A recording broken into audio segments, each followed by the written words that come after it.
Yo guys, what's up? This video I would be doing the top-down analysis on AUDJPY, starting from the monthly and all the way maybe to 1 hour, 4 hour, depending. Um, so starting on the monthly time frame, the things that I'm seeing, the first one being is this resistance line, alright, that price broke. Now, basically, you know that if uh, price has tapped 2 times, and if there is another tap and price immediately comes back into the range, that is a liquidity grab. Like price goes up, stop on the highs, and comes back within the range, and we would expect the price to go downside because the price has did a liquidity hunt because it got the fuel to move in any direction. So it goes in below, so we know that that is a stop hunt. But right now these were relative equal highs right there. These were, let me just plot them. These were some relative equal highs. Okay, so these are actually clear now, so I will just make it this. But observe the next price action after the price did a wick right there. The price came down to this region, respected the imbalance, the PDOS, uh, but it was not able to push downside. So what exactly this means? This means that the price has not grabbed the necessary liquidity yet. It means that price might, maybe the price might liquidate this high because we are forming some um, equal highs again right there. Okay, equal highs right there. So if price is not doing immediate pushback within the range, or if we are not seeing any volume or momentum in the market, then that means that the price has not did a liquidity grab in the market. So this this thing, seeing the momentum right there, shows me that the price might continue all the way, taking it this high. And if price doesn't gives any reaction again, then I would expect the price to maybe stop on all these highs right there. Let me just draw the trend line. That actually makes sense. Like the buyers would be triggered right now, so I would expect the price to um, I would expect the price to do like a stop on this and come back within the range and do a fake out of this trend line right there. So all of these confluences show me that the price in the near days should be heading to the upside. Okay, so moving down to the weekly time frame, the same thing. We had this high right here, okay, and price did up, it stopped under this, but I'm not seeing any good stuff right there. Like the price uh, has not got any momentum in the market. It shows me like the price would be heading to the upside. um, there was nothing much actually on the weekly, but there were some things that I wanted to explain on daily time frame. Okay, so right here, okay, so right here, I was seeing these lows right there, these lows right there. Okay, these lows and this bearish leg out there. So what exactly happened? These were the lows. Let me just explain that from here first, then we'll move on. Okay, so look at these lows.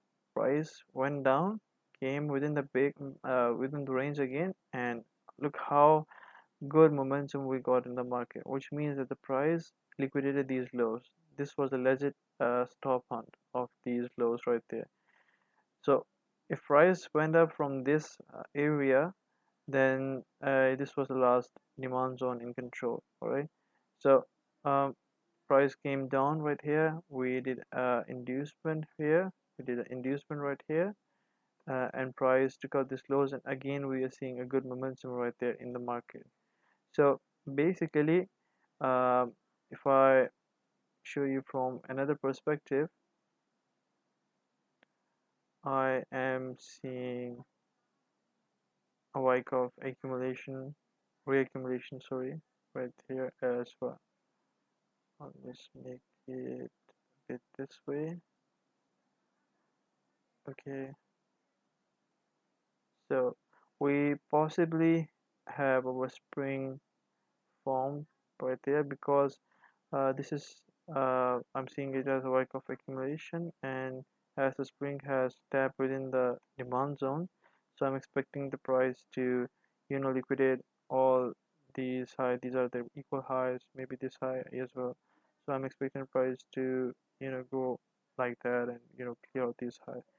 So um, let me just go down further, and we will see if we really have any opportunities in here which we can capitalize based on.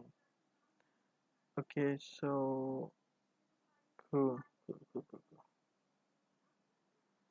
Okay, so the supply and demand flips concept, price was heading downside. Okay, so we had this last supply zone in control. Price came and reacted off that, but eventually it flipped that. So where is the extreme that I'm seeing is this one right there. So I'm considering this as the PY.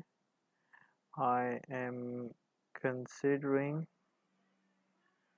this one as inducement, and if I jump down to 1 hour, let me show you something again. If I just do it right there, so look at this, we had a liquidity grab right there as well. Okay, so it shows that yeah, this is actually good. So this is a liquidity grab which grab these lows right there, a break of structure right there, a minor break of structure to be fair. This was the last supply, uh, you know, this was the supply zone, reacted, price reacted that, and came down. So on minor scale, this is the last demand and control, but I would not try to get too much precise with the zone, especially with the zones. Rather, I have this 4 hour zone marked, so I would wait for price to do any accumulation. And if I tell you any good confirmation, yeah, I mean, like not really precise, like I'm not a big fan of high risk to reward ratios. Whether if price comes here and do a spring right there and breaks the range right there, so we can check a trade right there, and place stop loss maybe here, and we can aim for 1 ratio 4 5 whatever, because this zone is aligned with our high time frame bias as well, so we can target all these highs right there, because the entry is on low time frame, but our perspective and directional bias is based on high time frame. So we can do that as well. So this is my perspective and my thought process behind AUDJPY, and yeah, this is my anticipation that what price would do in the coming days. It's not guaranteed, it's not 100% the price would do that, it's just my personal anticipation and the way how I look at the market. So yeah, I hope this was helpful and you learned a bit of things.